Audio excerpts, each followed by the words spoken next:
We be live. Hello. Hi. How's my audio? Good. Yeah. Live chat. How's our audio? Everything good? No more Azon loudspeaker in KSA. Well, we'll see about that. All right. Cool. Guys, how's our audio levels as well? Today we're going to be talking about MBS, Mohammed bin Salman, and a few That things is the Crown Prince of Saudi Arabia, for those who do not know. Yes. Technically, he's like the king right now. I mean, he's not supposed to be, but he is.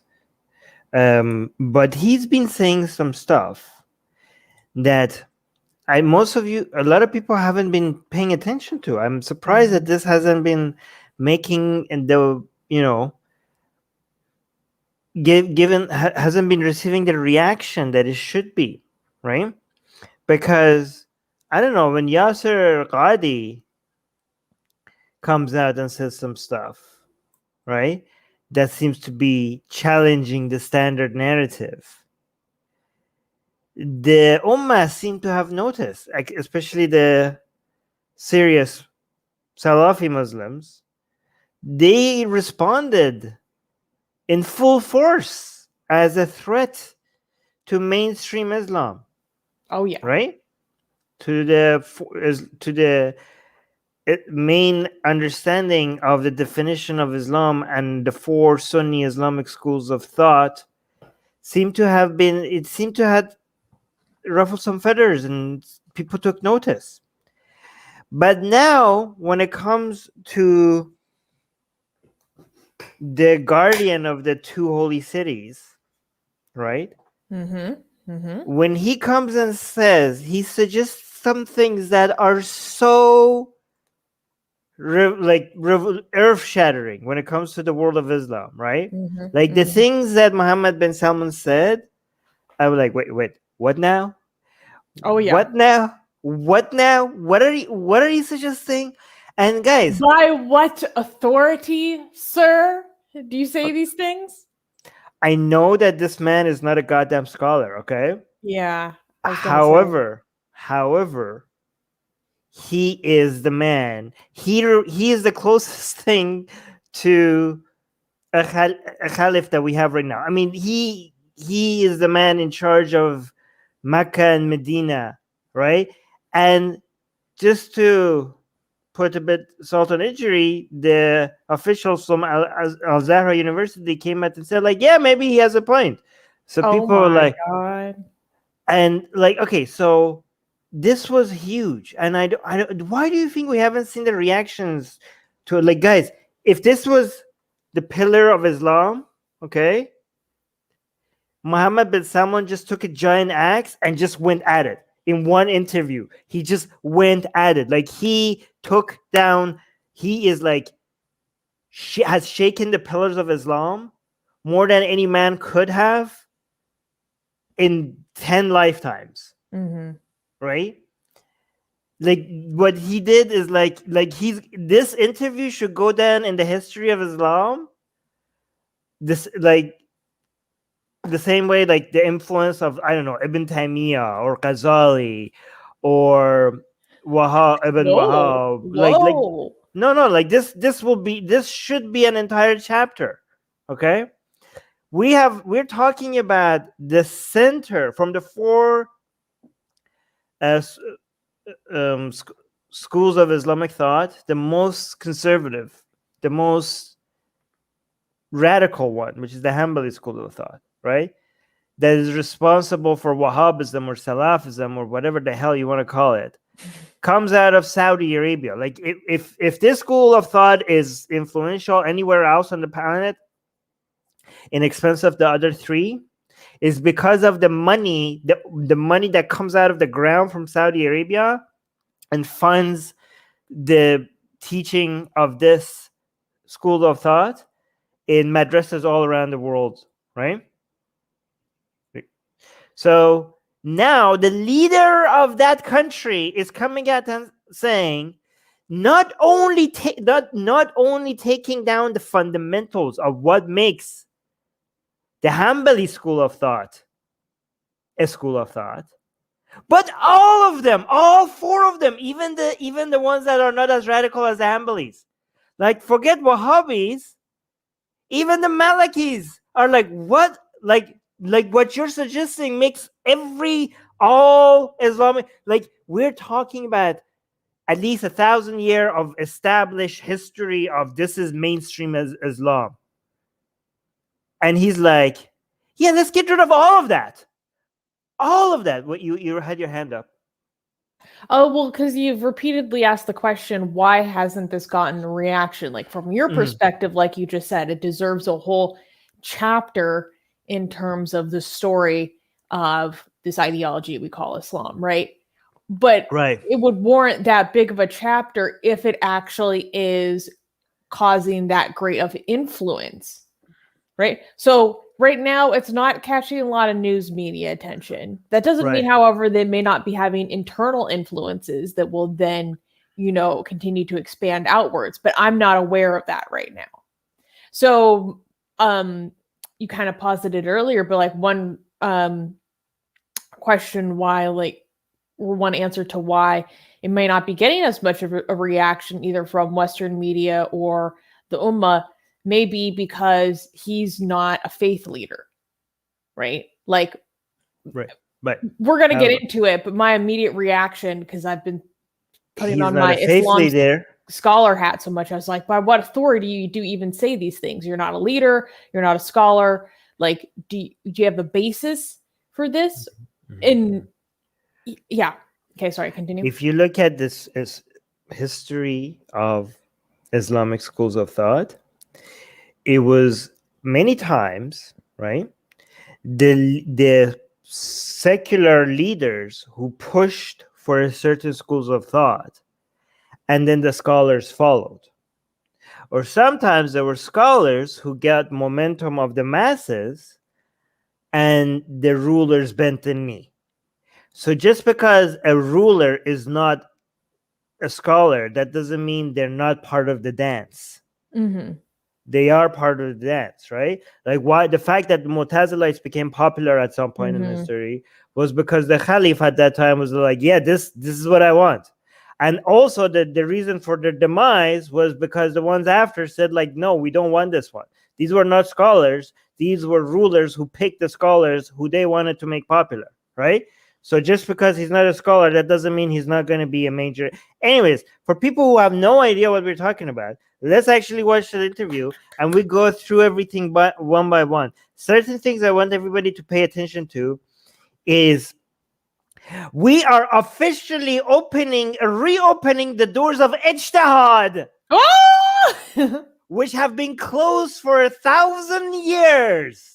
For 1,000 years, the doors of ijtihad have been closed, and MBS is officially putting a key into that door. I'm not talking about Shia Islam, which has never closed it. I'm talking about Sunni Islam, who officially has announced this as closed. MBS is like, I am opening it up, and we're like revisiting this whole thing. Okay, explain what that is for people who don't know. We will get to it. Okay, I'm just telling you to keep in mind the amazing things that we're going to go on a roller coaster ride, basically. Okay, we have someone from Saudi Arabia here with us today. Oh wow, amazing. Yeah, okay, cool. Another thing I want you to notice is that as we go through this is that we are officially getting rid of 90% of Islam. Yes. I was like, excuse me? Yes. 90% of Islam, MBS is like, let's get rid of that. And he's not going to say it in those words, but I just want you to notice that that's technically what he's saying. That's the result of what he's saying, okay? And the third thing I want everybody to pay attention to is that he's going to make it seem like this is an attempt at modernity and progress, right? I want you to notice that the 10% he keeps is just as crap, okay? Not if not even worse, okay? So if this is a solution to modernity, it's not gonna work. It's not gonna work. All right, let's go. Oh, wait, not the music. No.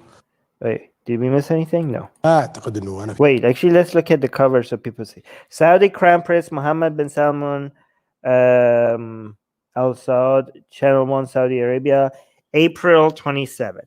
Okay? Like very recently. ما أعتقد إنه أنا. All right. Do you want to read the subtitles? So he's giving an interview and he says, I do not think that I'm in a position to define the meaning of, quote, moderation. أنا في موقع أقدر أشرح وش مفهوم الاعتدال بقدر ما إنه ألتزم ب. But I do abide by the Constitution of Saudi Arabia, which is the Quran. Yeah, I don't know if many people know. Saudi Arabia's constitution is officially the Quran. Okay, so Just like, just like well, actually poses a problem. I might get into that later as to why them banning slavery was a huge problem and didn't happen until very recently. Wait, secularity is saying 90% is great, but not good enough for Armin. It's not actually great. Okay? No. It's actually worse. Because it makes it seem like it's a progress that is not actual progress, right? So it's not even great. It's supposed to act like it's a good thing, but it's not. Seems like a bad constitution, yeah. Like I was like, what the fuck? I didn't know this. Yes. All right, let's continue. السعودية اللي هو القرآن والسنة ونظامها الأساسي للحكم وتطبيقه على. So he was saying not only is the Constitution the Quran, but it is the Sunnah. And then wait, what else? Something else in the Saudi. The Sunnah and the Saudi basic law of governance. But officially, it's the Quran. Like I remember his father. The Hadith. No, but I remember his father officially answered the CNN to a reporter. I don't know if it was CNN. They're like just saying our constitution. Like they don't have like an official constitution. They're like every time you ask them what's your constitution, they're like we are based on the Quran, right? So here's the thing: here's what you did. You said Hadith, okay, but he doesn't. There's a difference between the Sunnah and Hadith, right? The Hadith is how you find the Sunnah. Okay, so the Sunnah is the way, the life of Muhammad, what the things he said and did, and the way he reacted to things, right?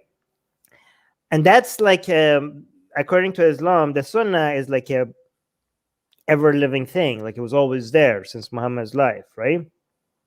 But even Islamic scholar acknowledge the Hadith wasn't always there. Hadith is the writings. It's a tool for us to figure out the Sunnah, right? So a lot of Muslims are now actually reading this Hadith and they're like, what the hell did I just read? Like a lot of Muslims are looking at it and I'm like, excuse me? Is this my religion?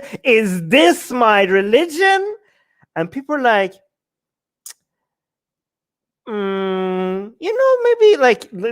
maybe Hadith, we don't know which ones are true and which ones are not. Like this is a new attempt at, because of the internet, more Muslims are getting access to their life of their prophet, and they do not. A lot of Muslims don't like what they see. So you could. The attempt is to question the Hadith without questioning the Sunnah. Do you know what I mean? Like saying, like, you know what, the Sunnah is not necessarily found by the Hadith, and there's a lot of there are more questions. I remember we watched that video about Shabar Ali, and that was kind of what he was saying. Yeah, but they don't say it directly because that's too radical. Okay, that's too radical. Apparently, it was too radical for Shabir Ali and Yasser Ghadi, but MBS now it's not too radical for him. Guys, I don't know. Okay, but here's the thing. If you don't trust the Hadith, there is no alternative to figure out what the Sunnah is.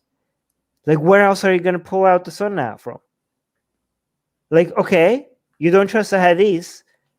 How do you know the Sunnah? What's your alternative? Anyways, let's continue. Anything in the live chat that we need to? No.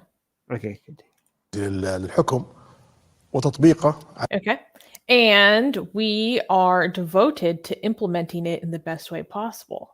Okay, so على أكمل implementing وجه بمفهوم واسع and in a comprehensive and all-inclusive sense. يشمل الجميع. دستورنا هو القرآن. Our constitution is the Quran. It was, it is now, and it will continue to be for all of eternity.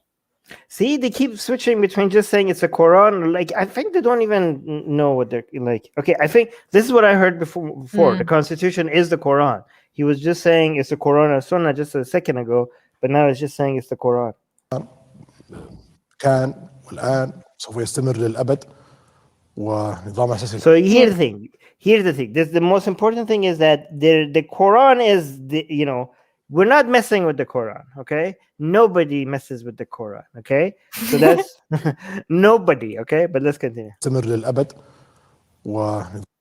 And the basic law of governance specifies this in a very clear way. So it's a circular. نظام أساسي الحكم ينص على ذلك بشكل واضح للغاية. إحنا كحكومة We, the government, and the Shura Council, which is the legislator,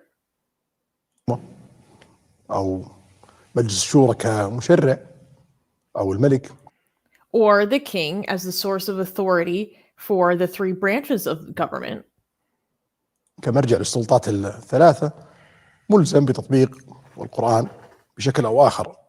لكن في الشأن الاجتماعي. But go back. They're obligated.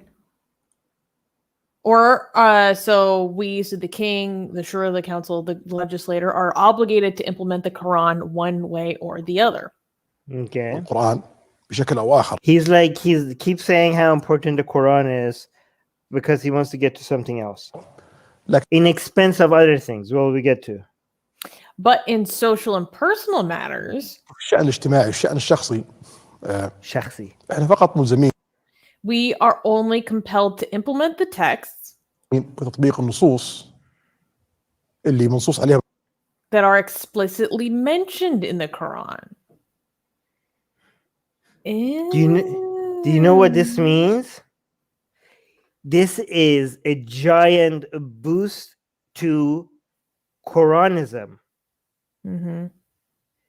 that are explicitly mentioned in the Quran. What does that mean? This is like, you know how I said Quranism is a joke and it doesn't have a chance? MBS is just like now just gave it a chance, the biggest chance of all. Like he officially endorsed it. Do you guys know how significant this one sentence here? It needs to be explicitly mentioned in the Quran. Most Islamic laws, the vast majority of Islamic laws come from Hadith, not the Quran. Look at this. Exactly, yeah. Yeah, I was about to say. So we cancel Salah? We could cancel many things. Many things.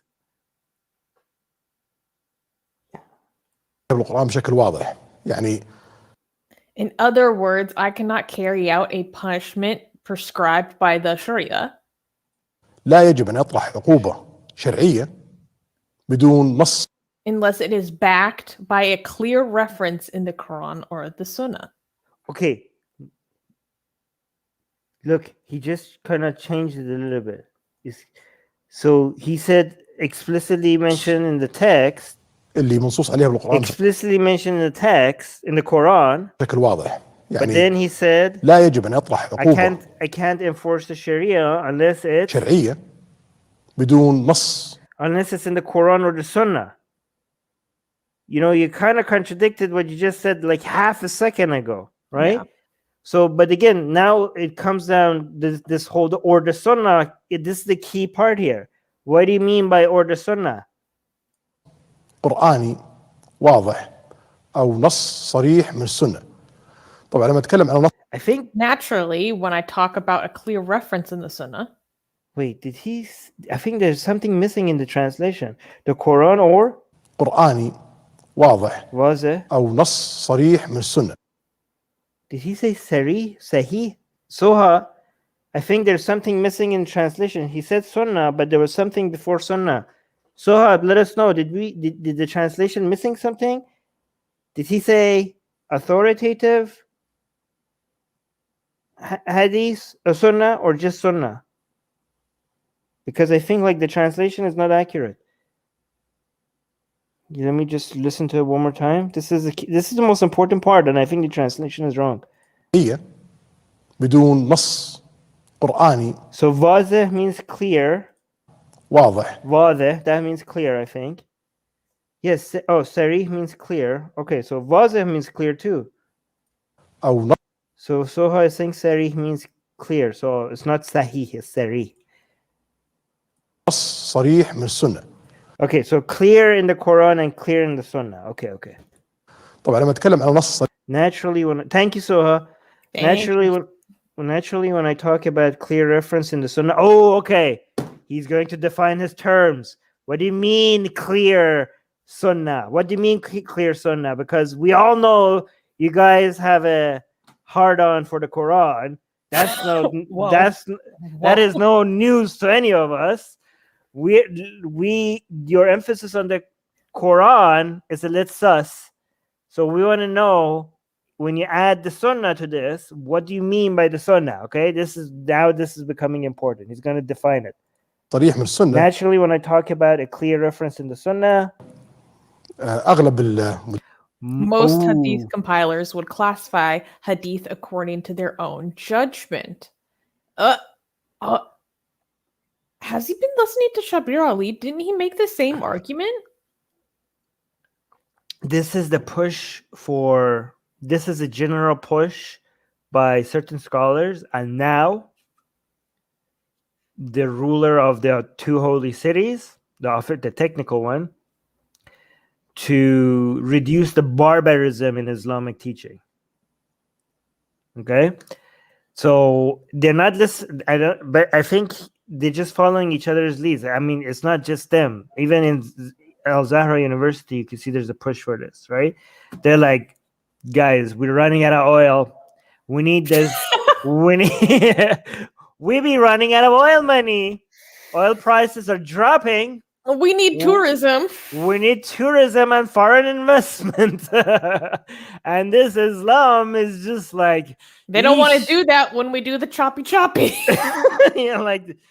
Okay. Actually, that's very interesting, because the choppy it's in the Quran, not just. You're right. So yeah, they're still screwed. They're still screwed. Oh my God! But like, guys, can we at least get some of this barbarism out of the hair? Like, this is because of money, right? This is because they're running out of money. They're desperate for better, and also United States seems to be not a reliable partner as they used to be, so they want international recognition, and this is like they're desperate for it, right? Okay, but what he's saying here is what I'm suspecting he's going on to say, and I can't remember exactly if Shabir Ali made a similar argument, but is that trying to lessen the credibility or certainty surrounding the hadiths by emphasizing the human factor that goes into what is considered canon, because then you're not discrediting or defaming Islam at all. It's the old Islam is perfect, but Muslims are flawed. So you're saying, it's the processes that are flawed, not the sunnah. You know the problem with that? The problem with that is that the compilers of the Quran were also human. Everything everything he's going to say about the hadith also applies to the Quran. All the argument. Let them have this. All right, let's continue. Okay. So yes, most hadith compilers would classify a hadith according to their own judgment. So mute yourself, because I'm hearing echo. So basically, 36-year-old MBS Mohammed bin Salman, with no background in Islamic scholarship, is coming out and saying, me, this little kid, that his only expertise is in partying and spending dollars and chopping up dissidents, is saying that I am questioning the judgment of the most respected Islamic scholars in Islamic history. Me, I see fit to come in and add my 2 cents, and in one interview dismiss all the scholars that you guys hold dear. The Ibn Taymiyyah,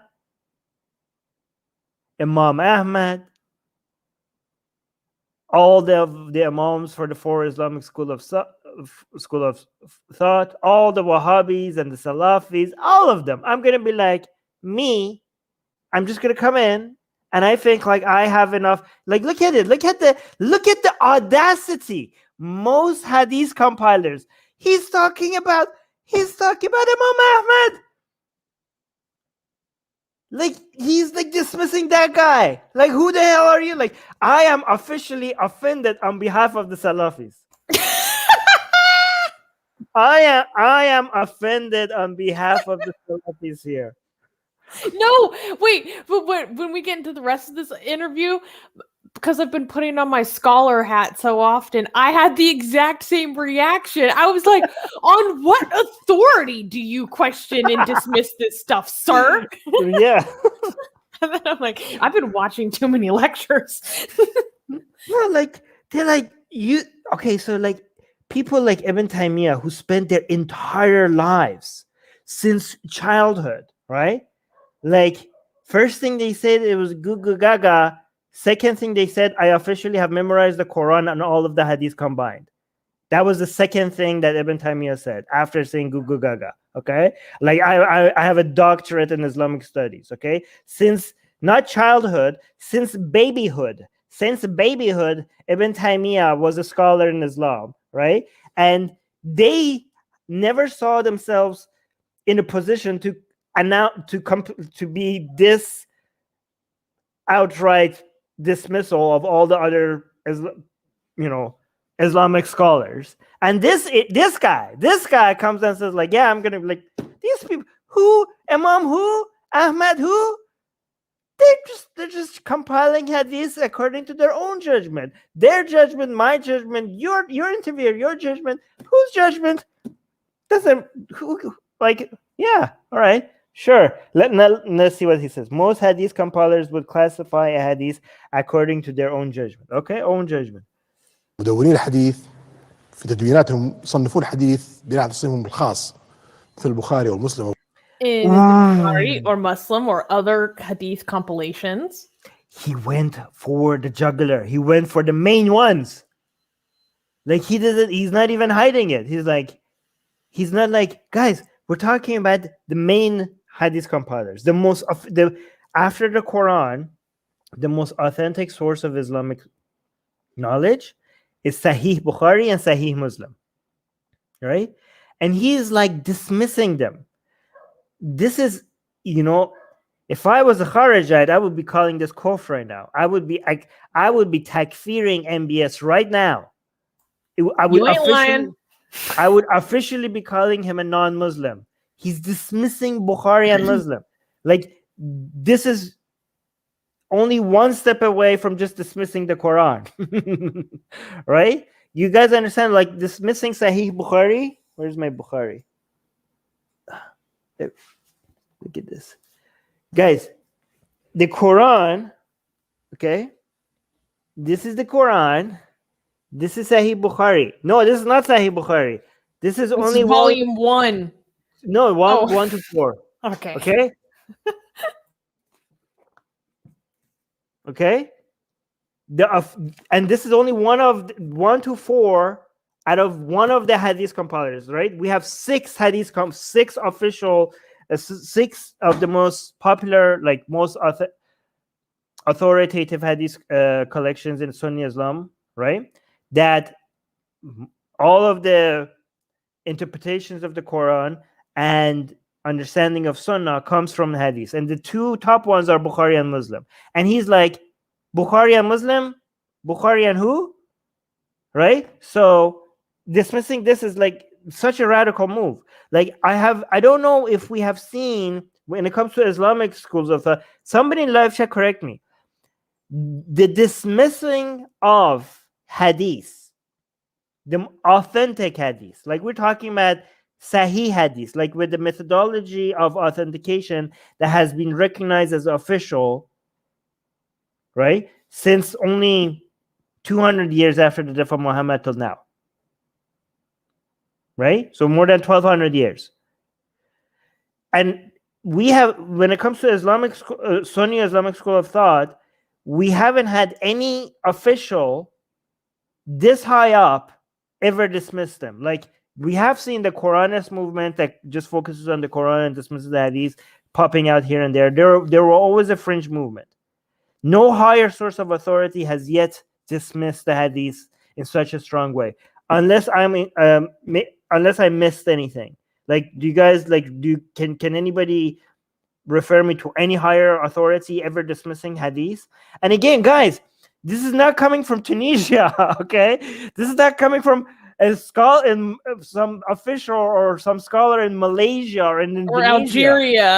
Or Algeria. We're talking about the guy sitting next to the people who are responsible from the four Islamic school of thought, the one that is responsible for the most literalist version of it.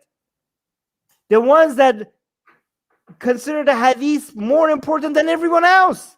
The ones that think like you shouldn't even be using logic or rationale, like everything is in hadith, nothing needs to be think over, the doors of ijtihad are closed. Like these are the most, guys, when we think Saudi Arabia, we think about the marriage of two houses, the house of Saud and the house of Wahhab. The Wahhab are the people that have given the legitimacy, the religious authority for the house of Saud to rule. And we are officially witnessing the house of Saud taking a giant dump on the house of Wahhab, right? Like the marriage, this is like we're saying a divorce, right? This is the second attempt at a divorce. The first attempt at a divorce was before 1979, where the house of Saud said screw you to House of Wahhab and started French kissing Americans, right? Like saying like you know what? We're gonna open McDonald's here. We're gonna have reporters on TV without hijab and everything, and Americans are gonna come here. They're gonna have bases here, and we're gonna modernize. And then what happened? Like this basically Saudis were telling the Wahhabs, the religious people, that we don't need you anymore. We have money, we have oil, and we want to westernize everything, right? The Islamic Revolution happened in Iran, and the religious people, the same thing was happening in Iran. The monarchs in Iran wanted to modernize and westernize, and the religious authority rebelled, and they took over the government. And the Saudis were like, oh my God, this could happen here. And it almost did. And the same year, the Wahhabis attacked Kaaba, and it was a bloodbath. And the Saudis were like, you know what? Screw that. Let's go full on religious again, right? We forgot. We're like, oh, they brought the Wahhabis like, we're sorry we ever doubted you. We need you. We need you. We need you. Okay, don't do any bloodshed. Don't attack anything ever again. And we looking at Iran, we're scared, out of our minds. Let's make everything Sharia, everything. We're doubling down on Sharia, okay?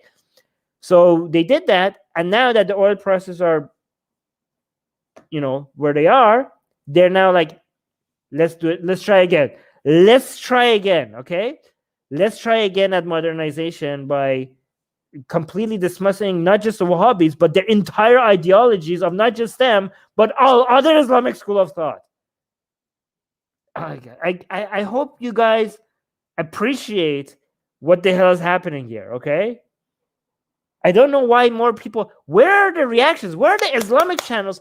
I don't know why they're not responding to this, because this is a major attack on everything they believe in.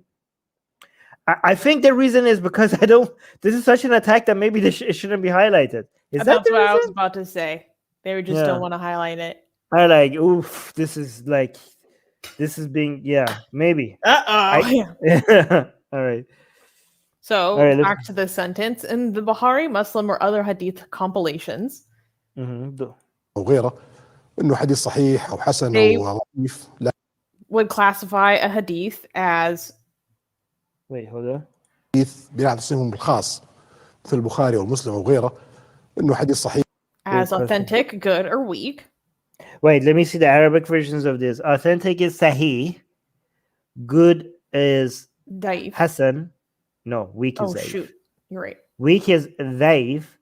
You have to do the Arabic version. You have to go daif. Okay? The Arabs have 4 types of Z's. Okay, this Z sounds a lot like a D, but it's not a D. It's something between a Z and a D. It's so hard. Every Arabic exam we lose points for trying to say Zad. Anyways, so authentic is sahih. Good is hasan, and weak is laif. If. Okay, am I doing my Arabic right? So, all right, let me actually see how he says it.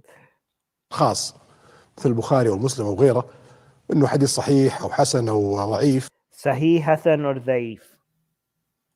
لكن في تصنيف But there is another classification that is more important.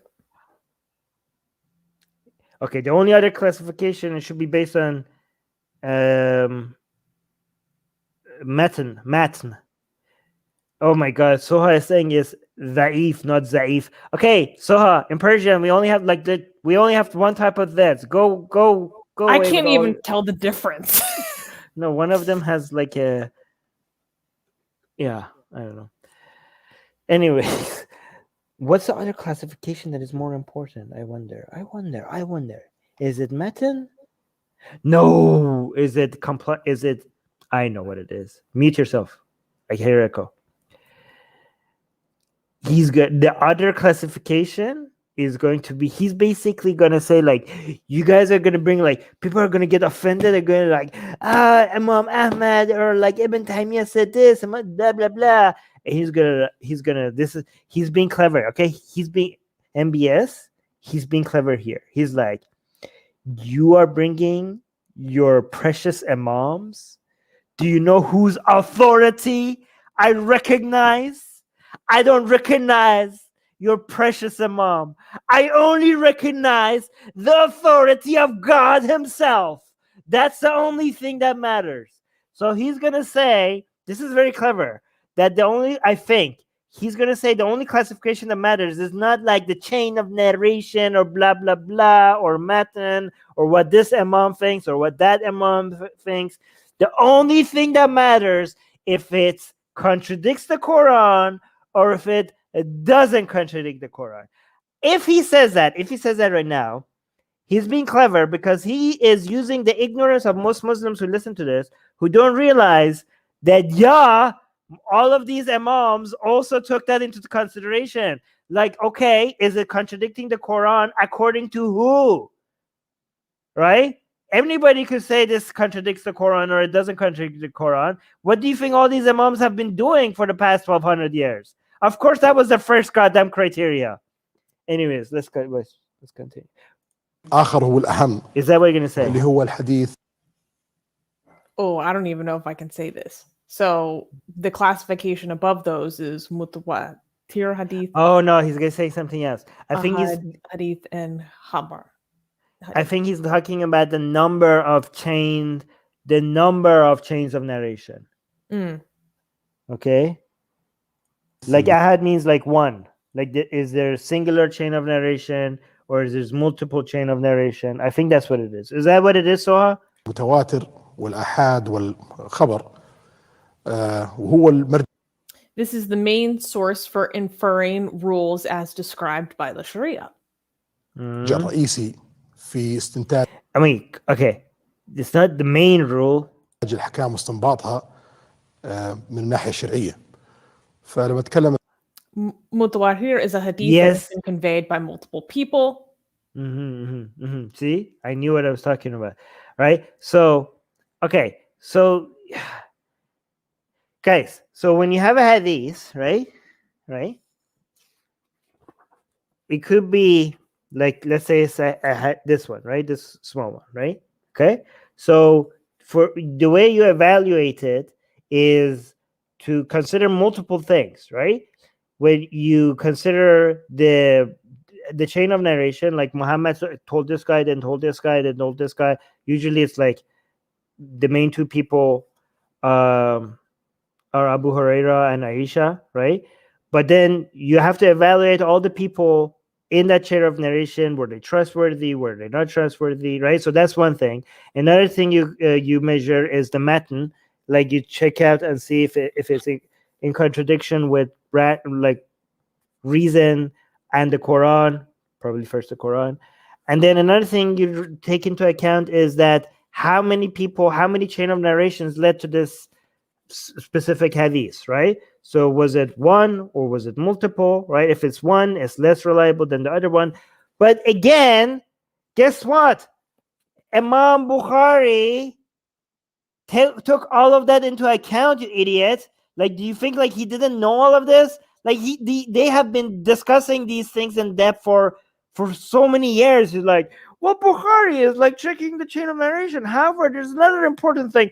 Yeah, like what are you talking about? Like all the four Islamic schools of thought have been discussing this. Like you're not introducing anything new. Anyways. مثلا على الحديث المتواتر اللي هو يعني من جماعة لجماعة. It's been mentioned by multiple people in each link of the chain of narration. Right. جماعة لجماعة مجموعة أشخاص يعني عن رسول الله صلى الله عليه وسلم. Since it originated from the Prophet Muhammad. Allahumma sallallahu Muhammad. Sorry. Oh boy. Wait, let me see. If does the reporter do the salawat after Muhammad is mentioned, or do we need to do a chappy? Hold on. عن رسول الله صلى الله عليه وسلم. See, did you hear it? He did. Did you hear? He did. Like as soon as Muhammad's name mentioned, that other reporter says sallallahu alaihi wasallam. Look at that. Listen. عن رسول الله صلى الله عليه وسلم. Yeah, they say it so fast. Sallallahu alaihi wasallam. So do they even mean it? Do you even mean it? Are you really live chat? Sallallahu alaihi wasallam. Guys, do you really mean it? Like that didn't come from the heart. Like this is just a reaction. Like مجموعة أشخاص يعني عن رسول الله صلى الله عليه وسلم. Sallallahu. Like they don't even say the words. They're just like sallallahu. Like is this there? No. فهذه الحديث قليلة للغاية. There are very few such hadiths, but their authenticity is very much substantiated. No, they're not very few. Okay.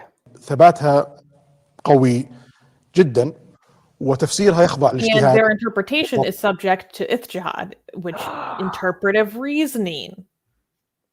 There we go. Okay. So so based on what I've heard and some people say is like what he is suggesting for hadith to be mutawatir or whatever, and the conditions that he has, 90% of hadith is going out the window, right? But not only he's doing that, remaining hadith, he's opening the doors of ijtihad. Okay, so Yep. Yeah. So according to the mainstream Sunni Islamic school of thought, is that the imams, the leaders of the four Islamic schools of thought, right? The Malikis, the Shafi'is, the Hanbalis, and the Hanafis. Did I say all? Yeah.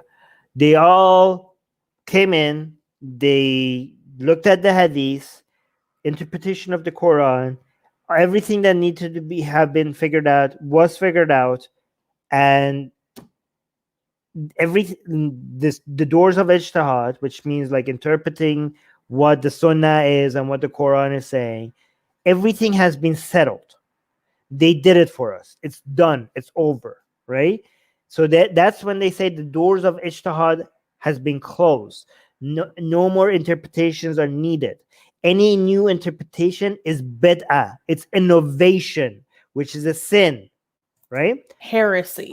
It's heresy. So their understanding is from then on, after the four imams and their followers canonize the four Islamic schools of thought, which are not, by the way, these Islamic schools of thought, they're not in competition with each other. Like, it's not like Shia versus Sunni. They recognize each other's authority as well. Like, for example, if you're if you're a Hanafi, you're not thinking that the people who are Maliki are wrong.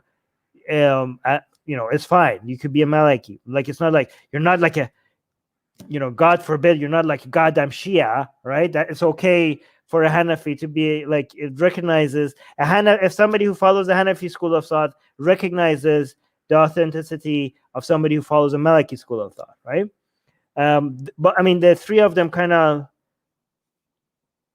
whisper about the Hanbali ones. They're like, these idiots. They're like kind of radical. Like, they're a little intense. They're a little intense. Yeah. Anyways, I'm not gonna get into details. But the thing is that what they understand is that everything after, every discussion after is about discussing how to practice what has been determined, how to execute the laws, how to, in different times, different places. Like, if the interpretation is over, the methodology on how to bring it to real life, that is what needs to continue to be discussed, but not the interpretation. We have an understanding of what these texts mean. That is not up for debate anymore, right? This is in Sunni Islam. In Shia Islam, the doors of ijtihad were never closed. In fact, Khomeini was considered to be a mujtahid. And mujtahid is somebody who does ijtihad. Khamenei was like fast-tracked into becoming a mujtahid. And now his son is being fast-tracked to being a mujtahid. Like, this is not a small thing. To be a mujtahid means, like, I'm telling you what God is saying. That's how big of a deal is to be a mujtahid, right? But the Sunnis were like, it's been like, no, the doors of ijtihad has been closed for 1,000 years. Nobody needs to interpret anything ever again. MBS is like, screw that. We need to do ijtihad again, right? Oh, so yeah. So I was saying ijtihad means diligence. Yeah. It's basically the same three-letter root of jihad. Jahada. Right? So jahada, right? That's the same root letter from jihad, right? So on the live chat, I'm just doing my job. All right, let's continue. والمكان وحسب. Okay, so wait, go back. I want to refresh where we were. Okay, so talking about the Hadith, okay, and their authenticity is very much substantiated. Oh, so I confirm, yes, it's the same root jahada. I'm so impressed I remember these things. ثباتها قوي جدا وتفسيرها يخضع And their للاجتهاد. interpretation is subject to ijtihad, interpretive والمكان reasoning, depending on the time, place, and how the hadith was understood. حسب كيف فهم هذا الحديث. بينما الآحاد Ahad is a hadith that has been conveyed from individual to individual. Just one chain of narration. اللي هو فرد عن فرد عن فرد عن فرد عن رسول Since it originated with the Prophet Muhammad. الله صلى الله عليه وسلم أو جماعة Or from multiple people to multiple people. Wait, what? Multiple? Let me finish. فرد عن جماعة عن جماعة. But there is an individual in one of the links in the chain of narration. الرسول صلى الله عليه وسلم ففي فرد في الحلقة فهذا يسمى. These are called ahad hadith. Ahad is like one, like singular. حديث آحاد وهذا يصنف أصناف. And they are divided into many classifications. منه الصحيح ومنه الحسن. Some of them are authentic, some of them are good, some are weak. وهذا Ahad hadiths are not as obligatory as mutawatir hadiths. حديث الآحاد غير ملزم بإلزامية الحديث المتواتر unless it is accompanied by clear texts in the Sharia. Okay. Where do you get your Sharia? God damn it. إلا إذا اقترن بنصوص شرعية واضحة وبمصدر. as well as a clear interest in our daily life. So he's becoming a pragmatist rather than is like really you're gonna decide what to follow based on the pragmatic use of it rather than whether it's Islamic or not. مصلحة دنيوية واضحة خاصة إذا Especially if we are talking about an authentic ahad hadith.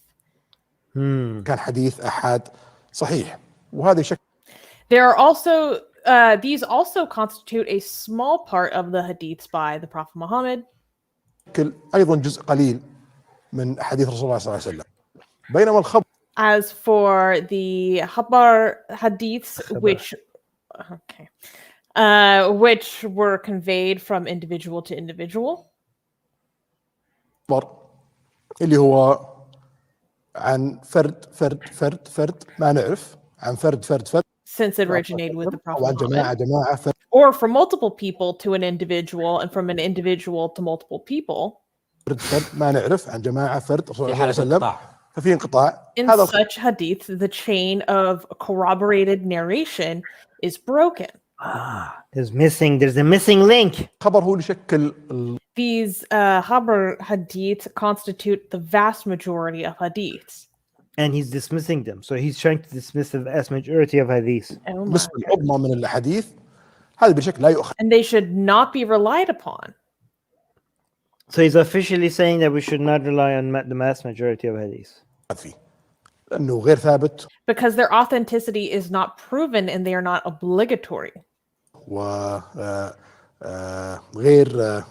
يعني ملزم ولو نرى في سيرة In the biography of the Prophet Muhammad, وسلم عندما كتب الحديث we see that when the hadith was written down in his time, وقتها أمر بحرقها وعدم he ordered it.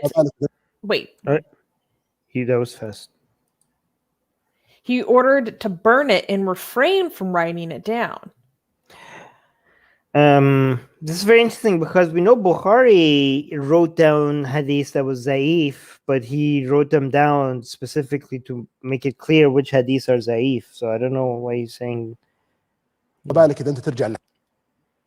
So if you take Habar hadiths and force people to abide by them. Wait, so Khabar hadith cannot be Sahih hadith? It cannot be Sahih hadith? Like, can somebody clarify this?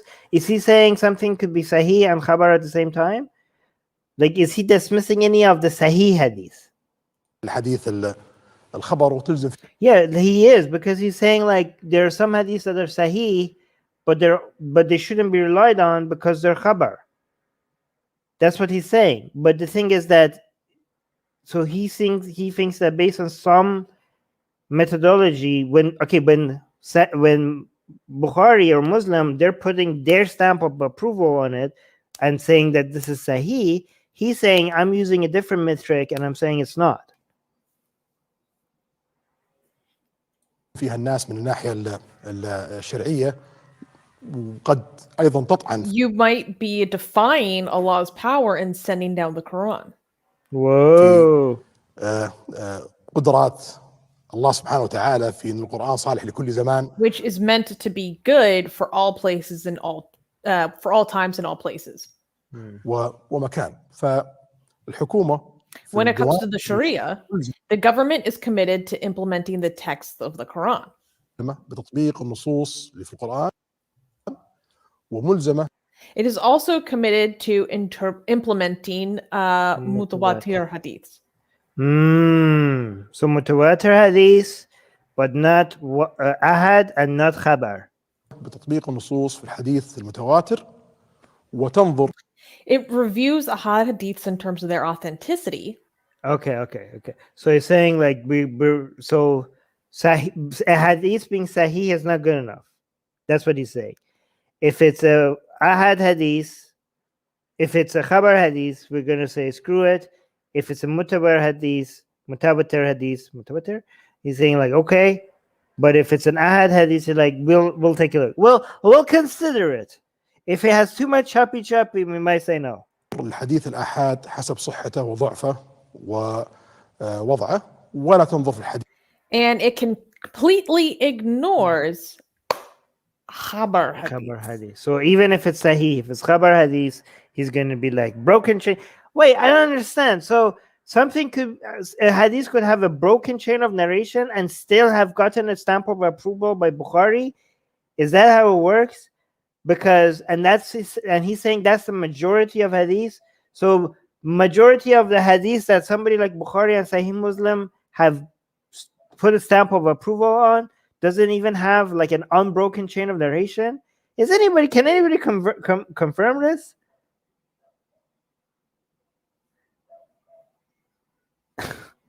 حديث الخبر Wow, Soha is taking it. Soha is like, So it's a little hardliner in the live chat today. Soha is like, bring out the choppy. بتاتا إلا إذا كان With the exception of cases where these hadiths support تسند عليه رأي في مصلحة واضحة a position that serves the clear interest of the people. Yeah, look, a pragmatist rather than an Islamist. للإنسان فلا There can be no punishment over a religious matter. عقوبة على شأن ديني What if they report against MBS? Then choppy all the way. إلا بنص Unless there is a clear reference to it in the Quran. قرآني واضح وتطبق هذه The العقوبة punishment is implemented بناء على كيفية the way it was implemented by the Prophet Muhammad. Yeah. Okay. We'll get back to this. طبقها رسول الله صلى الله عليه وسلم فيعني مثلا لو بضرب مثال Take fornication, for example. Okay. So he's going there for us. Okay, let's see how this goes. I have so many jokes to respond to this, but I'm just not gonna take. You don't. It's not that often that you hear MBS say, "Take fornication for example." Okay, let's take fornication as an example. مثال الزنا الزاني Zina. Zina. An unmarried fornicator is lashed, whereas a married fornicator is killed.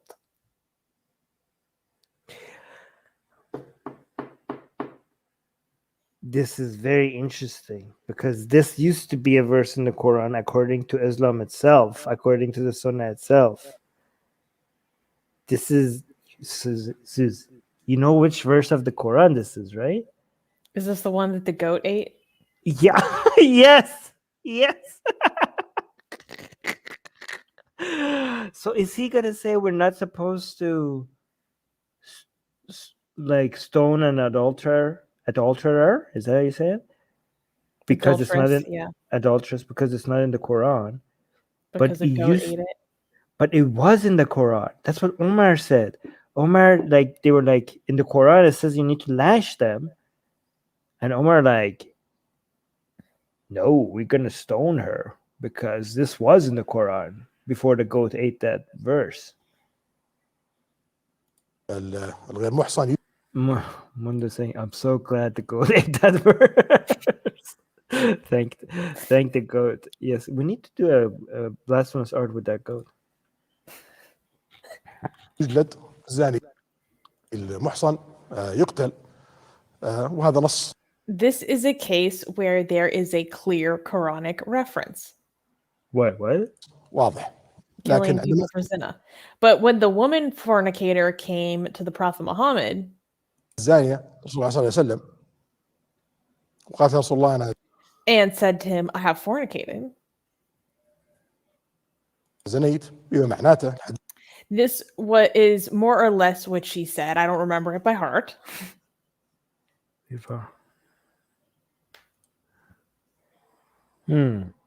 Okay, I think I know where this is going. Muhammad is going to say, I think the story is Muhammad is like, shh, woman, keep this private. Don't tell anybody so you don't die. So he's going to say, we could use this hadith as a way to save women. That's what he's going to say, I think. حديث الذي نحفظه نصا. Oh, wait, I don't remember it by heart. This is He's more saying I don't remember specifically what she said by heart. Right. صد عنها أكثر من The مرة. Prophet turned away from her several لما times, صرت عليه but she insisted that she should be punished. Okay, does anybody know if this hadith about this woman telling the Prophet, like, yo, I had sex before marriage? First of all, what's the problem with this woman? Like, I think she was like she wanted punishment. Like, she was like chasing after Muhammad, like, punish me, I've been a naughty girl. And Muhammad was just running away. Like, no. punish me, Prophet of Allah, I've been naughty. And Muhammad was like just trying to run away. And Muhammad was like, leave me alone, woman. And I think it turned into a hadith, right? All right, but this is the hadith. Like, Muhammad was like trying to ignore her, and she kept on telling that I've been fornicating. I've been a bad girl. عليه بعدين Look, she insisted that she should be punished. She was like a masochist. She wanted to be punished. She wanted to be like, I know. قال لها اذهبي. Yeah, exactly. So he told her Spank me, to go Daddy. away until she knows whether or not she was pregnant. Yeah, see, people agree with me. This smells like it. So she told her to go away until she knows whether she was pregnant. Okay. إذا ما تتأكدين أنت حامل ولا لا. عادت له مرة أخرى. When she came back, the scenario repeated itself. She was like, look, I'm pregnant now. You can't deny punishment anymore, Muhammad. You have to punish me. I have proof. Look at my belly. ونفس السيناريو تكرر وقال لها اذهبي He said to her, go away until you give birth. حتى تضعين. وعادت له مرة أخرى وقال Next time she came back, he said to her, go away until you wean the baby. لها اذهبي حتى تفطر. I think that was. I'm gonna, since the doors of Ijtihad are open, I'm gonna add my interpretation to this. Okay. Muhammad was punishing her. Muhammad recognized that she wants to be punished, and he was edging her as punishment. This was her not being. She not being punished was her punishment, because she wants nothing more than being punished by the Prophet of Allah himself, and the denial of the punishment was her actual punishment. She was being edged by the Prophet. That's my interpretation.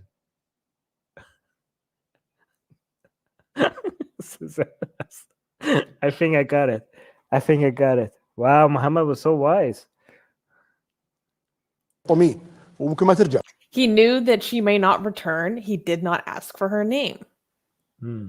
ولا سأل عن اسمه ولا سأل عن من هي.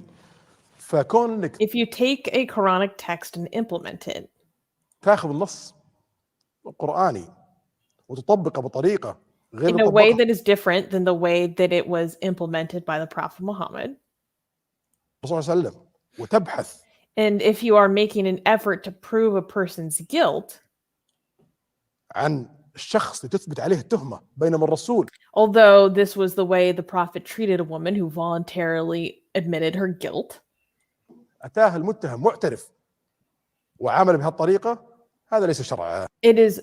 this is not the law of Allah. All right, so now he's contradicting himself, right? Because he said we're not going to go to the hadith if it contradicts the Quran, right? And now he's going to a hadith that contradicts the Quran because it's a more lenient version of it. So the Quran says, punish people who are committing adultery. And he says, like, but I have a hadith. Like, excuse me, sir. Excuse me. How, if you're going to use the hadith to dismiss a clear ruling in the Quran, You don't get it both ways. you don't get it both ways. Like, well, you could do the other way around as well. Well, now we have hadith that says the Quran doesn't say you should stone people to death, but the hadith does, and because Muhammad did. So how, if now you're just bringing back the hadith now? What the hell? Like, what's wrong with you? Does anybody know if this hadith of this woman chasing down Muhammad to get punished, is this a Sahih hadith? And if it's a Sahih hadith, does anybody know if it's mutawatir or ahad or whatever it is? Like, can anybody confirm that? Do we have any I Islamic honestly saying, look at his face. He's trying very hard, Armin. Let him go. Wait, read it again. You got frozen for a second. Ion is saying, look at his face. He's trying very hard, Armin. Let him go. Oh, it's trying. So yeah, I bet you like he was studying this like the night before because he had no idea. Like I bet you has never read the. I bet you this man has never read the Hadith. I bet you this man has not even read the Quran cover to cover. He just like he just had some, notes. شرع الله وانك تجي If you implement a punishment claiming it is prescribed by the Sharia, تطبق نص شرعي تطبق عقوبة بحجة انها عقوبة شرعية ولا يوجد فيها even though there is no reference to it in the Quran or the Mutawatir Hadith. See, now he's not. This man is trying to switch between saying Sahih Hadith to Mutawatir Hadith. He's trying to dismiss the use of Sahih as a source to Mutawatir. Just by doing that, he's like getting rid of like 90% of the Hadith.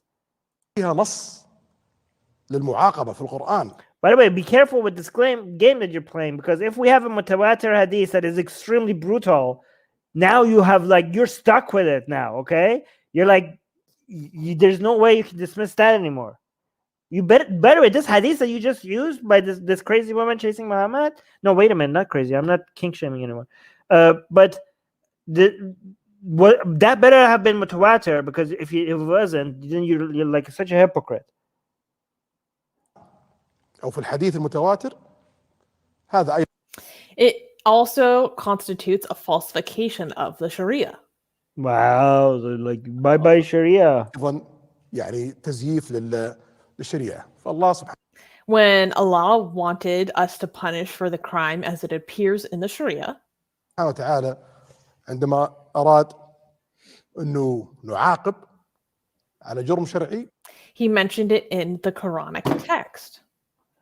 Didn't he just contradict what he just said like half a second ago? Yeah. Didn't he just say like the Quran said lash people, but then we have a hadith that says like Muhammad was running away from a kinky woman, and therefore we shouldn't do what the Quran says clearly because of the hadith. And now he's saying like, oh, we shouldn't do the hadith because if the hadith, if something is true in the hadith, the Quran will tell you to. Which is it, man? Like, should we not do the Quran because there's a hadith that contradicts it, and then we shouldn't do the hadith because there's a Quran, because there's some mention in the Quran? Like, you're going in circles. نص عليه. وعندما حرم When he prohibited something and threatened to punish in the hereafter, شيء ووعد بالعقاب في الآخرة لم ينص. he did not instruct us humans to apply the punishment. Mm-hmm. Yeah, so he's basically doing the let God take care of it kind of thing. ويأمرنا كبشر بأن نعاقب عليه وترك الأمر. He left the individuals to make their choices and to be reckoned with on Judgment Day. So if somebody leaves Islam, the hadith says that we should be killed, right? The Quran also says, wait a minute, the Quran also says, so yeah, okay. So, I mean, he's making it seem like the punishments in the Quran are mostly, it's just like only God punishing us in the afterlife. But he's dismissing the fact that there's also a lot of instructions in the Quran itself for people taking actions and punishing people in this life, right? Like cutting off hands of thieves and stuff like that, right? And a lot of other things for the unbelievers and the pretenders and the munafiqeen and the murtads and the kafirun. Oh, the kafirun.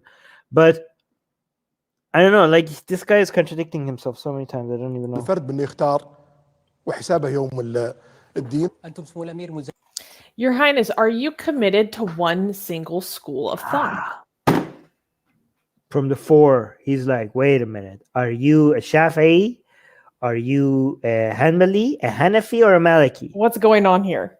Because you don't sound like any of them. You don't sound even Sunni to me right now, right?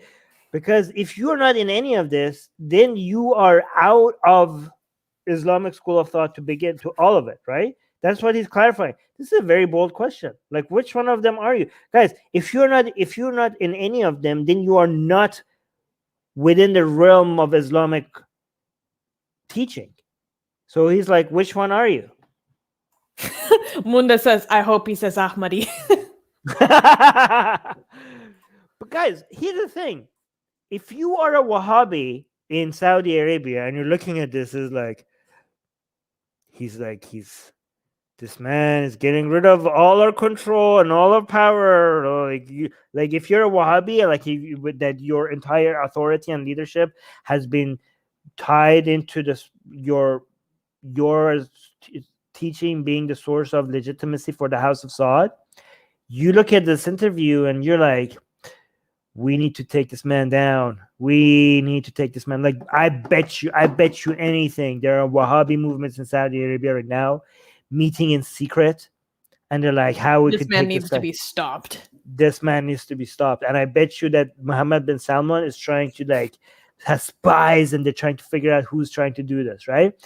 He can But just what- put them in a giant hotel prison and steal their assets again. No, those were the princes, not the Wahhabis. They will Oh, be true. executed in prison, right? Those were the rich guys that you can't just eliminate because they have too much connection. But one probable accusation, that we're asking him which school of thought is he in, right? I might suggest, if you're a Wahhabi and a fan of Atheist Republic, may I introduce you to an accusation that might work very well right now.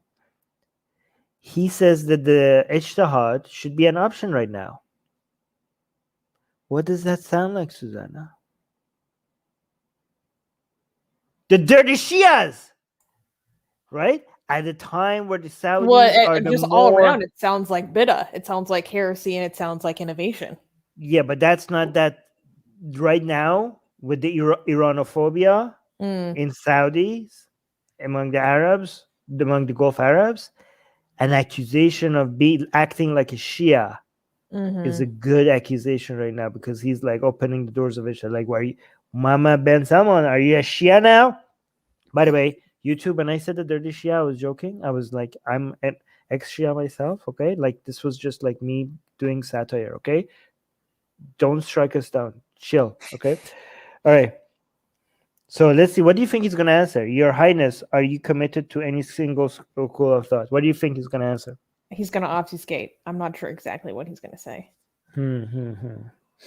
I think he's going to take a dump on the whole school.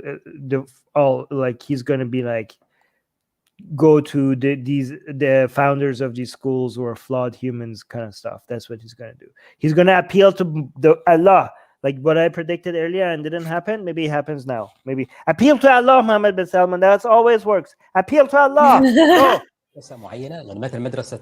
Is it only the school of Sheikh Mohammed ibn al-Wahhab? Ibn Abdul Wahhab is the person that is responsible for Wahhabism. He is the man that him and the House of Saud, they figuratively and literally married, because they married their kids with each other, and that basically what started Saudi Arabia, right? Wahhab, Ibn Abdul Wahhab was basically a follower of Ibn Taymiyyah, and Ibn Taymiyyah was part of the Hanbali school of thought, right?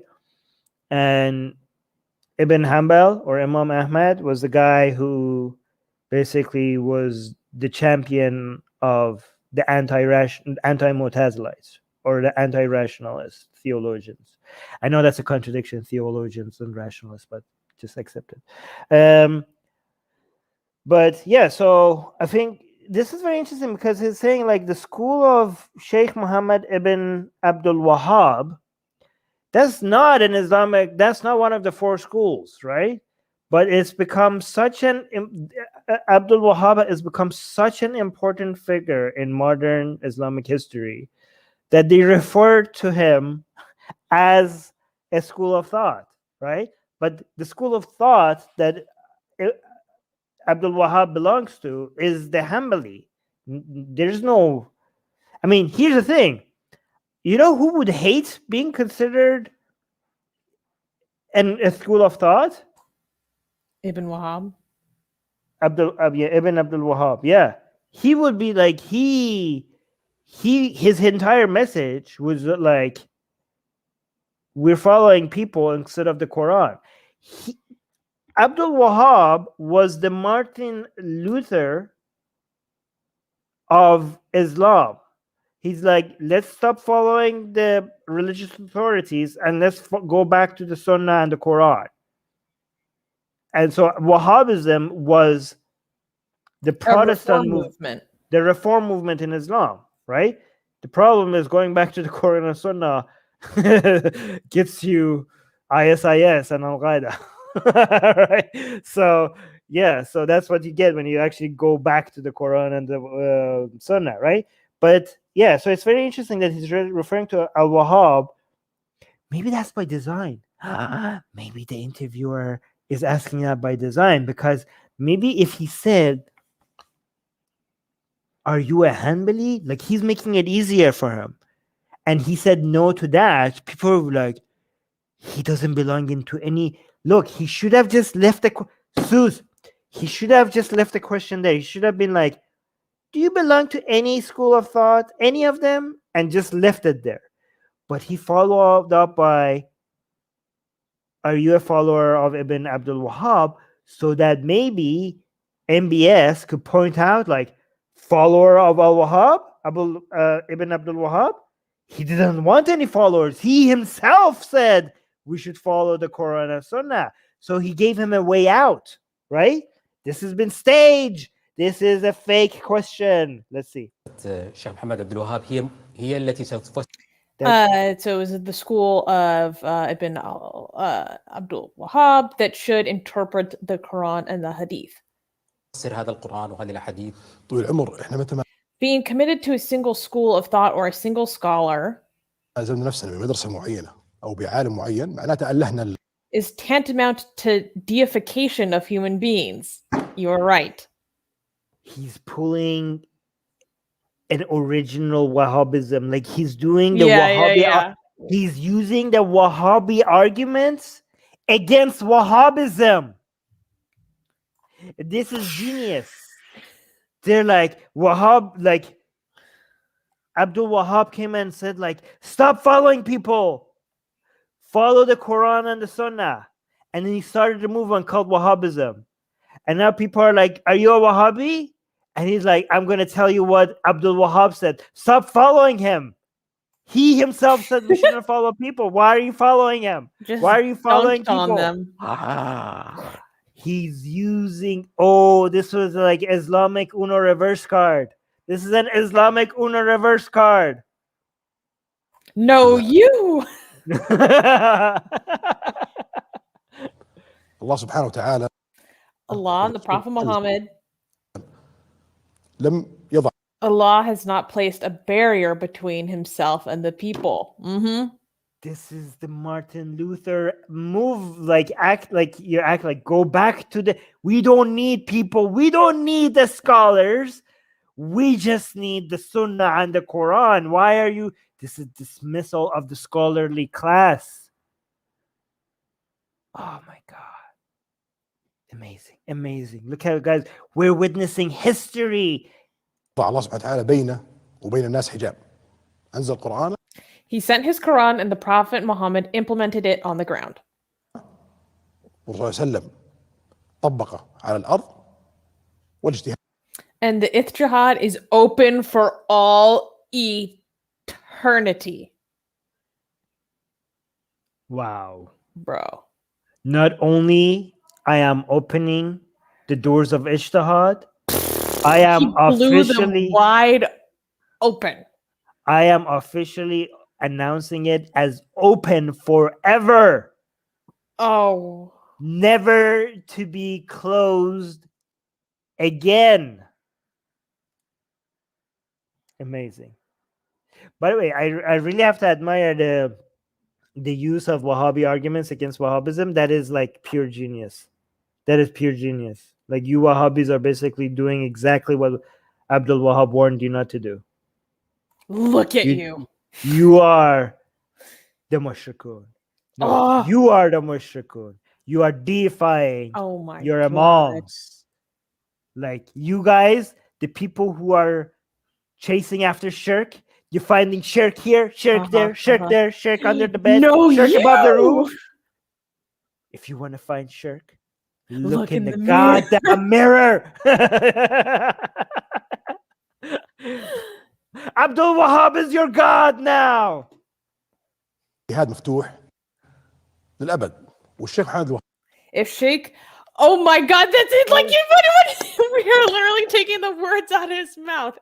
If Sheikh Mohammed ibn Abdul al Wahhab rose from his grave, Wow. لو خرج من قبره ووجدنا and saw that, oh my God, that we are committed to his texts while locking our minds to ijtihad, نلتزم بنصوصه ونغلق عقولنا للاجتهاد thus deifying him and blowing him out of proportion. Wow. ونؤلها او نضخمه لاول ما He would be the first to oppose this. This is very interesting because he kind of snuck in ijtihad there, okay? Because it's true that Abdul Wahhab, all right, would be against the fact that he's being deified this way. However, I don't think he would be for opening the doors of ijtihad. I'm not sure about that other part, okay? I think you just snuck that part in a little bit. So there's that. Also, when he says, you see this word here? He would be the first to oppose this. By oppose, mean he would kill. We're talking about Abdul Wahhab here, okay? He wouldn't just be like, Abdul Wahhab is not the type of person. He's not like he's not like an Ibn Taymiyyah that would just like write stuff like, I oppose this. These people are kafir. These people are infidels. No, Abdul Wahhab is like, off with their heads. Bye bye. Yeah, that's what the Abdul Wahhab would do. من عارض هذا He's not an Ibn Taymiyyah. He's actually, he carries out his beliefs with his own hand rather than with a pen. الشيء فلا يوجد مدرسة There is no one constant school of thought or one constant individual. ثابتة ولا يوجد شخص ثابت القرآن.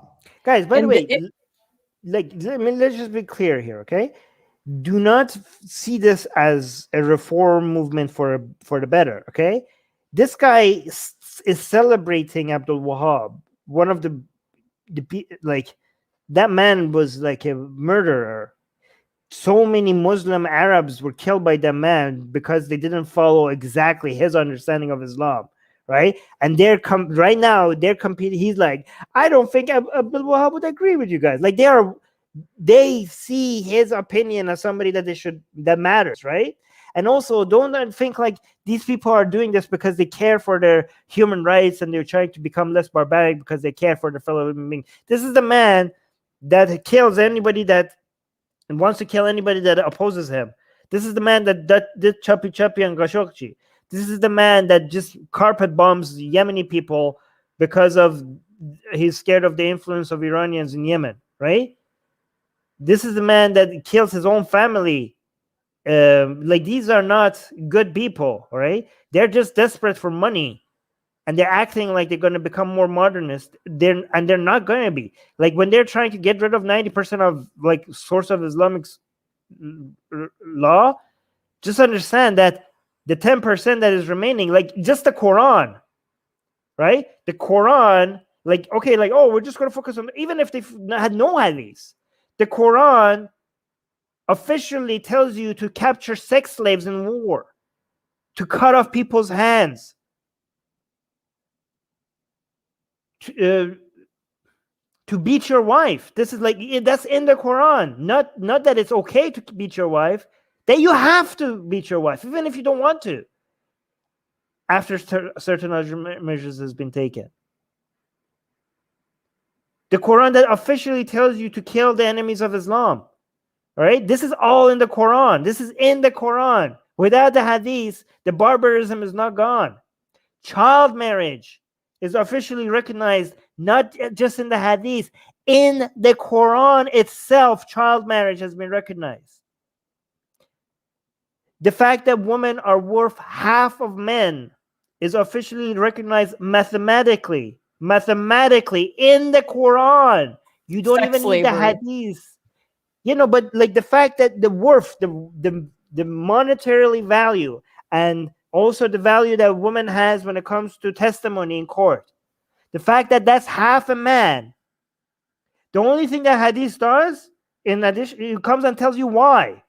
So the Quran says they're half a man. The Hadith says like, oh yeah, because they're idiots. That's what the Hadith says, because they're not, women are not smart. The Hadith explains it, but it's in the Quran that they're half a man. So don't think like, oh my God, you're getting rid of the Hadith.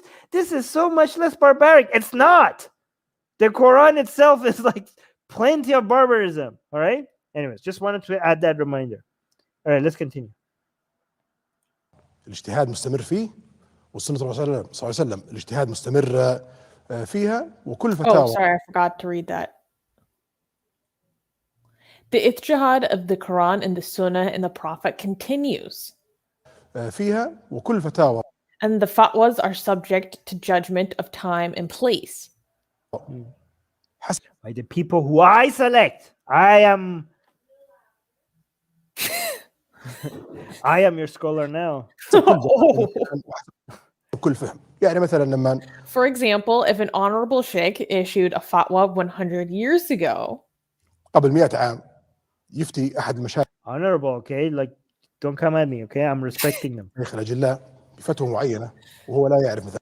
Without knowing whether the earth is round or not. الكرة الأرضية أنها مدورة أو لا وهو لا يعرف. And having no knowledge about the continents, about technology, and so on. قارات العالم وهو لا يعرف التقنية وإلى آخره. ففتوى His fatwa was based on the data and information that were at his disposal. كان على المعطيات والمعلومات اللي عنده وفهمه القرآن والسنة. And upon his understanding of the Quran and the Sunnah. لكن هذه But these things have changed in our current situation. Wait, but doesn't the Quran itself say that the earth is flat? Yeah. Yeah. It basically says, like, makes it clear that it thinks that the world is flat and the earth, the sun and the moon orbit around it, and that the sun basically sets in a muddy pool. Is complete. Yeah. So, but they have their ways around. Like, they could just interpret their way out of it. في وضعنا الحالي ففي الأخير مرجعنا. Ultimately, the Quran and the Sunnah constitute our source of authority, as I've said. هو القرآن وسنة الرسول صلى الله عليه وسلم مثل ما ذكرت لك. Oh, did we miss something? No, I didn't. Yeah. With regard to the personal status system, الأحوال الشخصية. يعني اليوم Your Royal Highness said that our judicial code is inappropriate. سمو الأمير قال أنا المدونة القضائية هذه ما تناسب. طول العمر ما تقدر. We don't need to reinvent the wheel. تخترع العجلة. العالم كله يعمل. The whole world follows clear rules and codes. واضحة which regulate people's lives. تنظيم حياة البشر. إحنا دورنا. Our role is to make sure that all the laws legislated in Saudi Arabia كل القوانين تسن في المملكة العربية السعودية تترجم do not violate the Quran and the Sunnah. واحد أنها لا تخالف القرآن والسنة. القرآن اللي هو دستورنا. The Quran is our constitution. Also, we need to make sure these laws reinforce our interests. مصالحنا وتعزز مصالحنا. تحافظ على أمن المواطن. And protect the security and interests of the citizens and help in the development and prosperity of the country. الوطن فتسن القوانين. With this in mind, we legislate laws that are in line with international norms. Oh my God. He's recognizing the authority of international norms. He's trying to make them more important than Allah. حسب المتعارف عليه دوليا. إذا أنت تبغى. You want tourists to come. Oh, I didn't realize he was just saying it outright at this point. I didn't know he's just gonna say it out loud. We were like making fun of him, and no, like Wow. MBS, we can hear you. Yeah, I was about to say. Hey, MBS, there's a mic on you. We can hear you. Okay. I wasn't expecting the quiet part to be this loud. I did not expect that to be so upfront, but like, guys, come on. He's like, let's be honest. We know what this is about. Come on. Wow. Guys, make sure we shame anybody who spends dollars going to Saudi Arabia, okay? Like any singers or celebrities or boxers or anything, if they go and monetarily support this murderer, they need to be shamed on social media, okay? And this is why we need alternative source of energy, okay? It's not just environmental. These people use it to stay in power and oppress more people. So alternatively, green energy it's not just an environmental issue, it's a human rights issue. Yeah, by the way, they're afraid, okay? They know they're gonna run out of money. Our goal is to have 100 million tourists in order to create 3 million jobs. Okay. 100 مليون سائح لخلق 3 مليون وظيفة وتقول أنا عندي.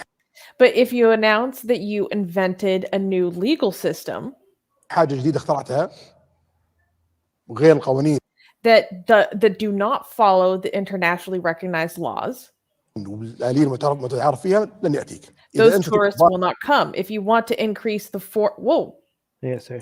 إذا أنت تبغى تضاعف. If you want to increase the foreign investments. See, the two things that we said tourism and foreign investment, the exact two things that we said. Okay. If you want to increase foreign investments from 5 to 17 billion riyal, like we did. Okay, here's the thing, guys. Some other people say, like, why would we be opposed to this? Don't you want more humane laws in Saudi Arabia? Guys, here's what happens, okay? This man will be like, hey, foreigners, you're safe here, okay? And we'll make sure the laws make it so that you feel comfortable coming here, okay? And we're also going to let women drive, and we're going to let our people to go to movie theaters so that we don't look like a barbaric nation. However, please ignore the fact that we have increased the number of reporters and human rights activists that we either kill, torture, or imprison. Right, so we're on the books. We're gonna make it more friendly to foreigners, but we're also gonna murder and torture and imprison more people who question our authority, and at the same time increase our violations of human rights in other countries like Yemen. Okay, so just remember the part that is for your consumption as a Westerner, relative to the actual misery and harm that, like, this man. Even though he's like, oh yeah, women can drive now and people could go to movie theaters, the amount of misery and harm this caused has been astronomically higher than the people before him who didn't let women drive and didn't let people go to movie theater. This man's effect has become like, you cannot undo the damage he has done and the amount of torture and misery he has caused. It will take generations for that to. I mean, it will never actually get clean. Like, this man's hands is drenched in blood. Like, the fact that he is talking about more humane laws, you should not accept it coming from this man's mouth. This man is a criminal, one of the world's biggest violator of human rights. It's anybody who takes this man seriously as like, oh yeah, more humane laws, they have no idea what they're talking about. Right? Anyways. This man should be in prison, and this man should be right now in a human rights tribunal answering for his crime and then being sentenced to prison for life. That's the only thing he deserves. All right. مثل ما ضاعفنا الاستثمارات الأجنبية من 5 مليار ريال إلى 17 مليار ريال وتقول تعال استثمر عندي لكن أنا عندي اختراع جديد. And so if you're increasing investment and you tell people to come and invest here, quote, but I have a new legal invention. لا محاميه يعرف. And their lawyers have no ideas what measures you are taking. الاجراءات اللي انت عاملها ولا يعرف They كيف will not know how these laws are implemented, تطبق ويحتاج انه يسدد and فيها they مبالغ. will have to invest large sums of money. Eventually, they will say, I don't need to invest in that country.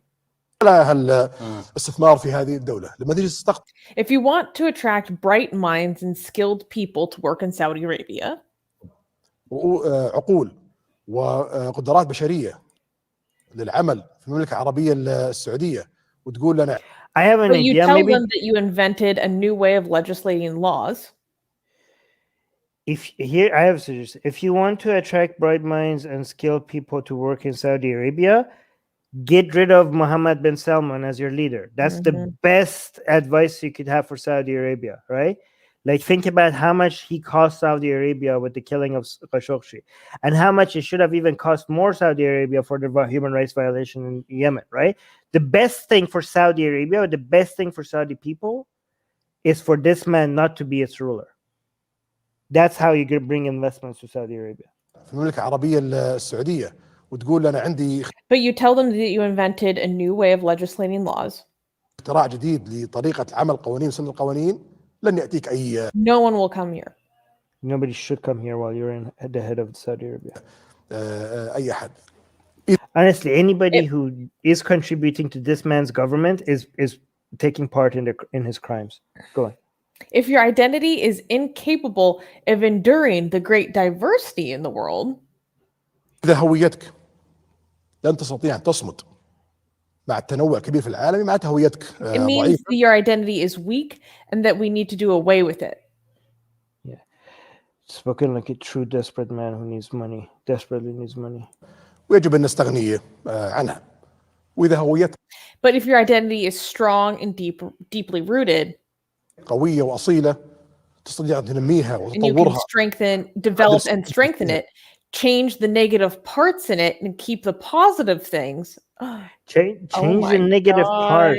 Oh really, my God. you're calling Islamic laws the negative parts. Okay. Oh my God. الهويات اللي فيها معناتها انت حافظت This would mean that you protect and strengthen your identity. على هويتك وقوتها. التطرف في كل شيء. If in anything, extremism is unacceptable. Okay, then get rid of MBS. غير جائز. والرسول صلى الله عليه وسلم The Prophet Muhammad said, according to one of his hadiths, تكلم في احد حديثه انه Oh, you're frozen? no, I'm not you're back. frozen. All right, read this. Oh wait, no, I was frozen. One of these days, extremists will emerge, kill them. That sounds like an extremist. Yeah. Oh yeah. Look at this. Wait, look at this. Oh my God. Well, guys, is this not ironic? One of these days, extremists will emerge. Kill them. Oh my God. Like Mohammed, I think the extremists are people who end their sentences with kill them.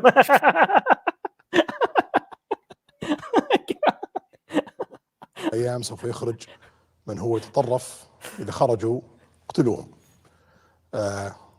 The Quran says, do not go beyond the bounds in your religion.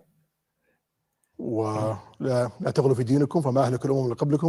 The Prophet said previous nations were destroyed because of their extremism.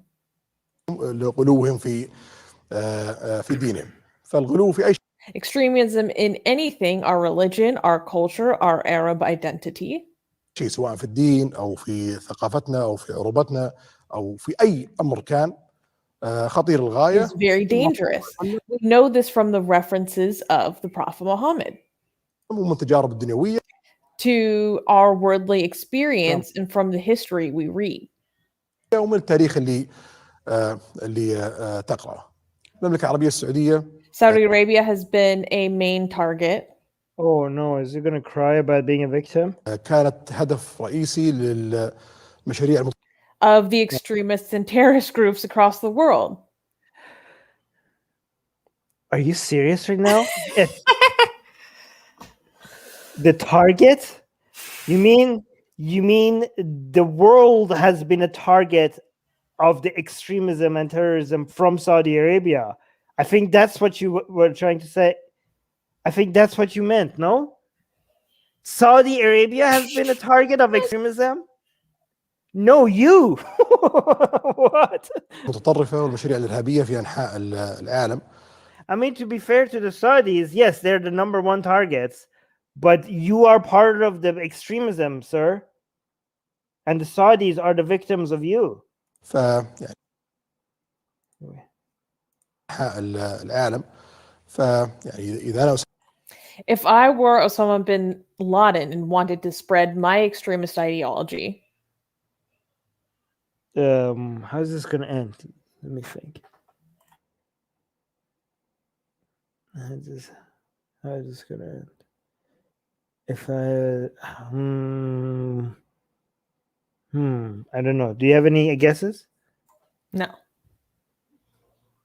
أسامة بن لادن. Let me think. Okay, I could joke about it, but what seriously? He would seriously say, I would focus on my interpretation, or like, wait, I would use, he's probably going to say, I would like make it seem certain parts of Islam supports my extremism. He's going to say something wishy-washy like that. وأبغى أنشر فكري المتطرف في العالم All of the world, and especially among the Muslims. كله. وأبغى أنشر خصوصا بين المسلمين. Where would I start? Why does he feel like he's always choking? Like, You notice that he does this thing with his nose where he kind of goes like... He goes like... Yeah. Okay, where would I start? You would start in Saudi.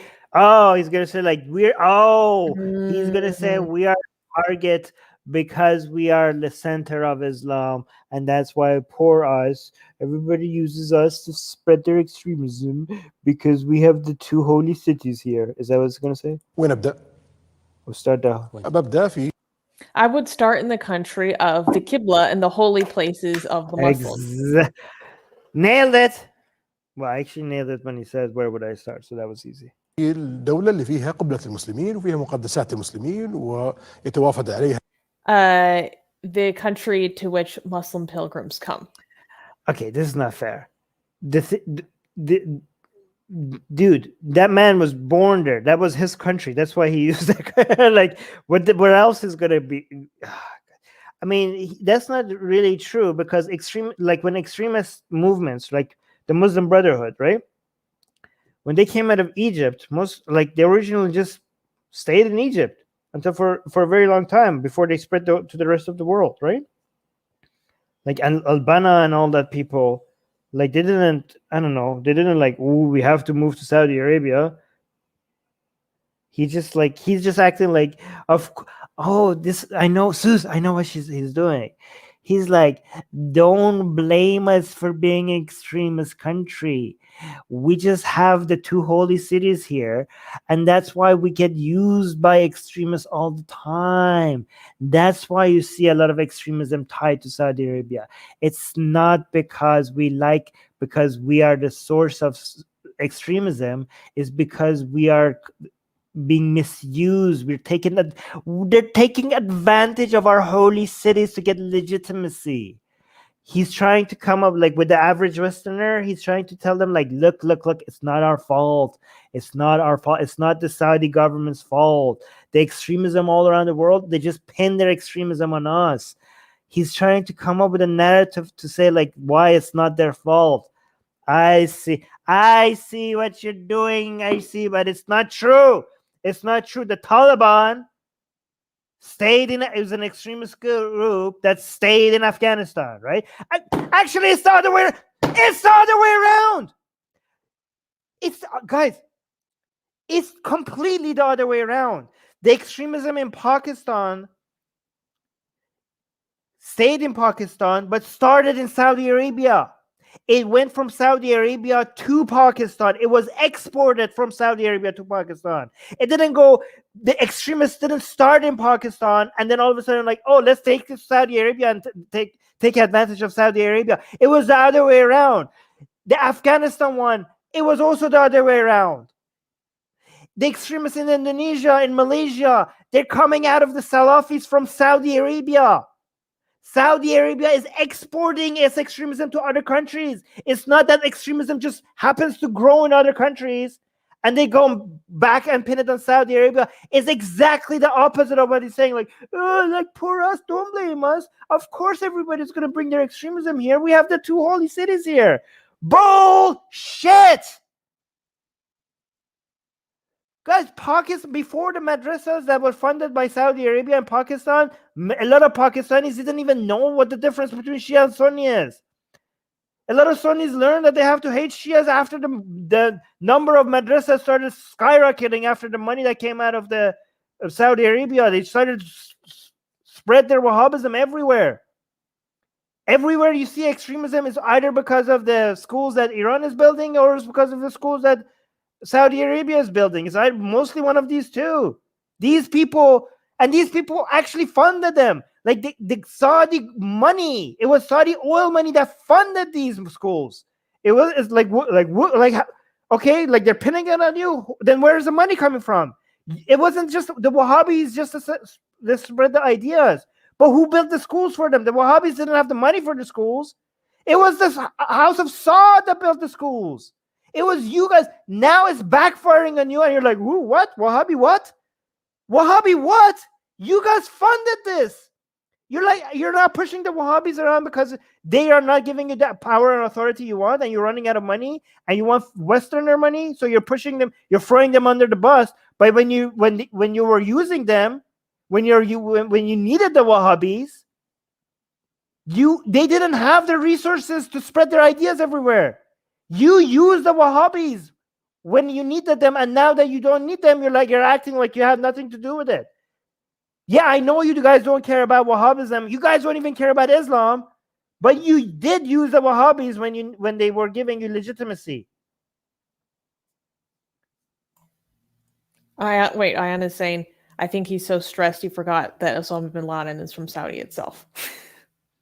No, but guys, like these people, they were trying to follow Iran's model. After the 1979 Islamic Revolution, Iran was building bases, Shia Vilayat Faqih bases all around the Middle East. It only worked in Lebanon and failed everywhere else. But after the fall of Saddam, it started working in other places like in Syria and Iraq. It was even working in Afghanistan to some extent, and in Yemen, right? It became very successful. But it started in 1979, and the Saudis were like, God damn, these people are everywhere. They're surrounding us, right? We need to do the same thing. So they started building bases and schools and sources of influence in Pakistan, in Indonesia, in Malaysia, in Afghanistan. And the problem is that the Wahhabi base that the Wahhabi movement that they funded, these people funded, eventually they were so Puritan that they started acting against the Saudis, right? The Wahhabi movement is an enemy of the House of Saud. So they're because they don't pass the purity test. Yes, because it was so obvious to them that these people do not care about Islam, especially because they're so lovey-dovey with Americans, and now they're lovey-dovey with Israelis, right? So they're like, basically the House of Saud was like, okay, the experiment of using Wahhabism the same way like Iran is using Shia, Vilayat Faqih version of Shia Islam, failed. So let's go full on pro-American and pro-Israeli and dismiss the Wahhabis, right?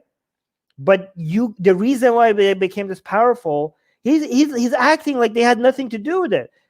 He's acting like this is a natural way of things happening because they are the owners of the two holy cities.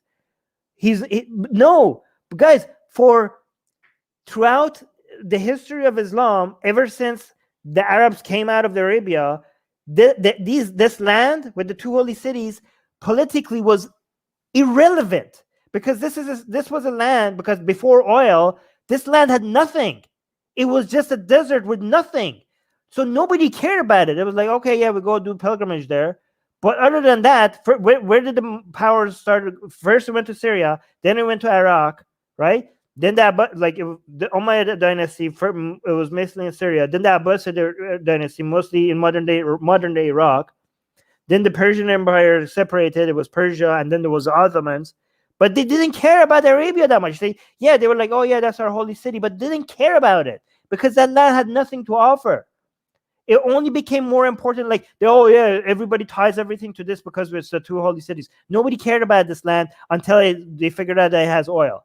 And now it became a center of source of Islamic laws and ideologies against because of money, right? So all the, true Islamic history, the movements that made the Islamic force powerful had nothing to do with Arabia, right? So don't act like, oh yeah, everybody. No, bullshit. You guys had money and that you got from oil and you funded this idea, and now it's a curse to the entire planet, including yourself, and you're acting like you were not responsible for it. You guys are the main. These people, the Wahhabis, would have been a tiny little cult that would have died within one generation if it wasn't because of the support of Saud, the House of Saud. Like the Wahhabi movement would have been a one generation cult if it wasn't because of the support of the House of Saud. Your ancestors and your oil money made this a bigger movement that everybody is paying for it. And now that you're also paying for it, you're acting like you had nothing to do with it. Bullshit. Bull fucking shit. Anyways, let's finish this. حجاج المسلمين ويتوافد عليها المعتمرين ويتوجه And in the direction of which Muslims turn 5 times a day. إليها المسلمين 5 مرات في اليوم. إذا نجحت If I succeeded in spreading my ideology there, في نشر مشروعي هناك تلقائيا it would automatically spread across the world. No, it wouldn't. Oh yeah, really? The complete I'm just really struck by like the complete abdication of responsibility. Yes, it's so like, God, the audacity. But here's one response to this. Okay, Suze, where was the House of Wisdom? In Iraq? Yeah, Baghdad. it was in modern day Baghdad. Well, actually, no, it was Baghdad already back then. Yeah. Was it in Mecca? No. Was it in Medina? In New. No. Was it a main source of Islamic thought being spread across the planet without being tied to Mecca or Medina? 100%. Yeah. So bull fucking shit. Like, oh yeah, if it comes to Mecca and Medina, that's where it will automatically spread across the world. No, MBS, not according to history. سوف ينتشر في أنحاء Oh, look at this. Faraz, hey Faraz is saying, I love to see Armin pissed. He's so accurate. LOL, Armin dropping bars. Oh, thanks. العالم. فكل So every extremist ideology starts by targeting Saudi Arabia. Oh, that's how it starts. That's how. Oh yeah, sure. Look at the Muslim Brotherhood. Is that how it started? فكر متطرف. Or did it start in Egypt? عندما يريد أن يبدأ بلا شك يستهدف. What about the Taliban? Did the Taliban start? المملكة العربية السعودية. كنا في مرحلة من المراحل. We experienced a very difficult period between the 1950s and the 1970s. That's when you were trying to modernize the first time and you failed. مرحلة صعبة جدا في يعني. This is the thing that these people don't understand. Okay, this is the thing that the Shah of Iran before the Islamic Revolution doesn't understand either. Right? They want to modernize, and they want to use Islam as a way to modernize. Look what happened to the Shah of Iran when he tried to use Islam against the communists. Look how it backfired. Right? Look how it backfired. Right? You're doing the same thing, MBS. Look what happened to the Shah. You could end up becoming the future Shah. Like what happened to the Mohammed Reza Pahlavi, what could happen to you? The Wahhabis. Is it evil of me, Suze, that I wish the Wahhabis success a little bit in their measures against them? Like if I want to see the I don't think that's going to lead to anything good. I just want some justice for the Yemenis. Like I want so much. That's the right way. I know, but just forgive me for just thinking about it a little bit, just thinking like a Wahhabi-led movement, just into the That just this is unlike you. I know you're against just rivers of blood, no, yeah, as I am. if the Mullah regime in Iran was overturned. It's You yes, know it'd it's be right. rivers of blood. It's the same thing, Armin. Yes, it's wrong. I acknowledge it's wrong, but I'm only human, and I've seen so much evil committed by this man. Sometimes, yeah, it's you're right. It's wrong to want. It's wrong to want something like that. It's wrong to want something like that. It is wrong. You're right. But we're all human.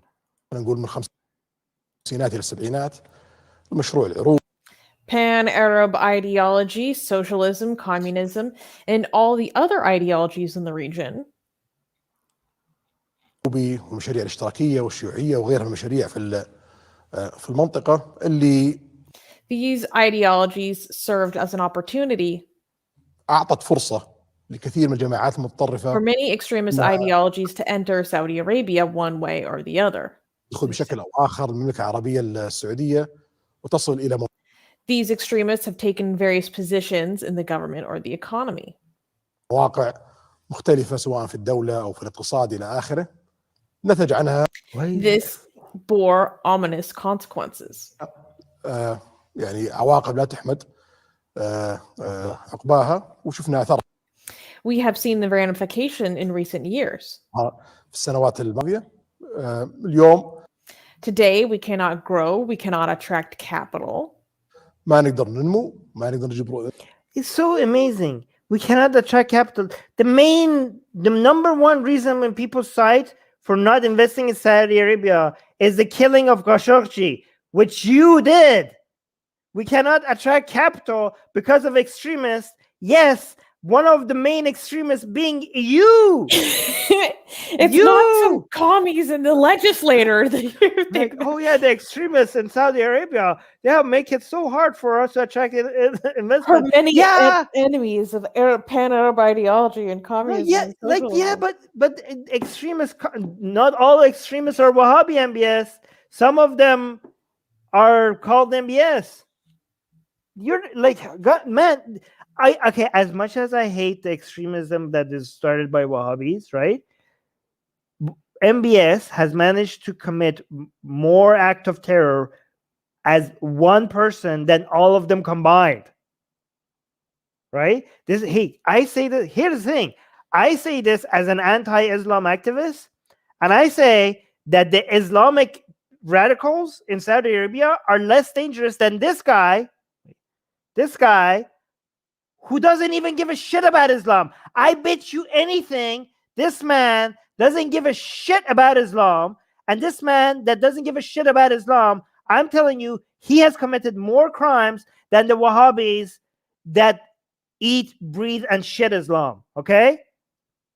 This man is more dangerous than them. This man has committed more. This guy is more of this non-Islamic extremist is more of an extremist than the Islamist ones.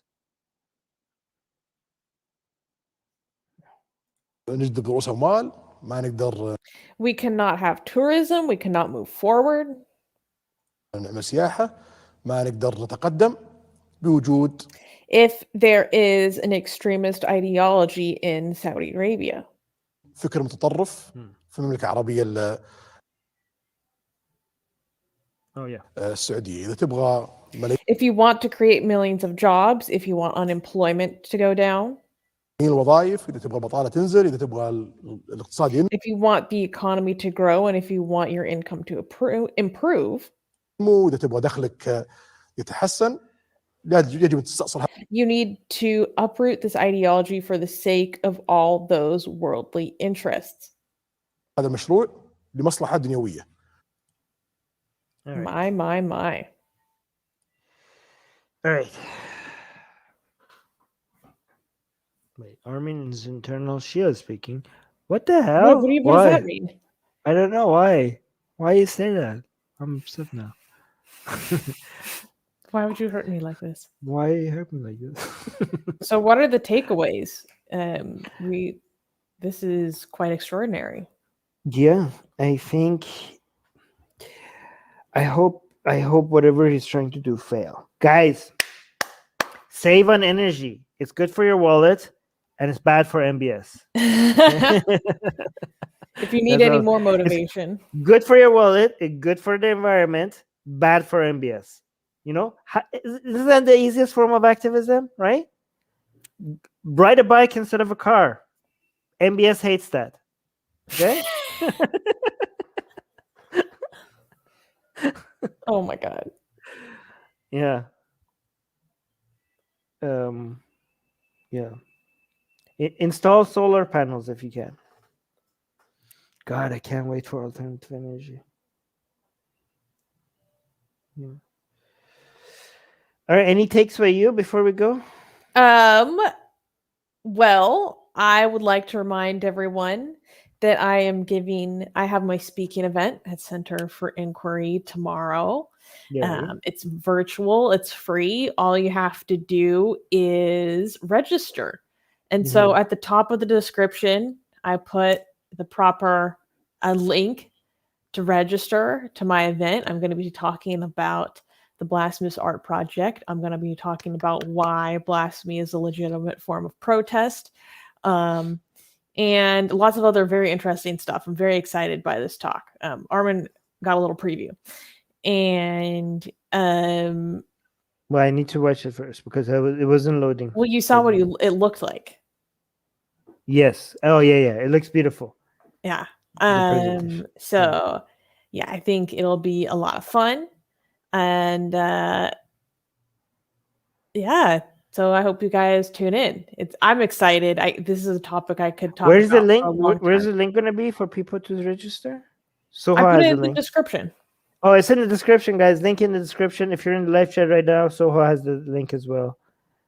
Seeing what time? What time? It is tomorrow at 7 p.m. Pacific time. Basically the same time that this stream started, right? Yeah. Tomorrow. Typical. So if you had time for this stream, you're gonna have time for tomorrow's speech. Also, I'm wearing an Atheist Republic hoodie. It's very comfortable. It even has a side pocket for my phone. Yeah. Go check out our merch. But most importantly, make sure to subscribe to our newsletter. Also link in the description. So yeah, you can if you have it by now, I don't know. Of some of the blasphemy that I will be talking about tomorrow. You get your own you get it for free. Yes. People, guys, make sure if you're in the stream right now, watch this event tomorrow. It's free, so you don't have go and cheer Susanna. Tell her how awesome she's being during this during the event. But Susanna, I really think this stream that we did today was very informative. Like we covered a lot of material. Like I think it was very interesting. Guys, we make Islam so much fun. Like, if you want to know about like what's happening in the Islamic world, you could watch other people and they are very informative. But are they fun? Are they as much as fun as me and Susanna? Are they as much as fun as me watch you guys watching me and Susanna? No. All right. Definitely not. It's fun for me because I just get to watch you just crack up. Right. Yeah, see, so music guy saying good stream. I love streams like this. Secularity saying very interesting tonight. Hey, I'm glad you guys enjoyed it.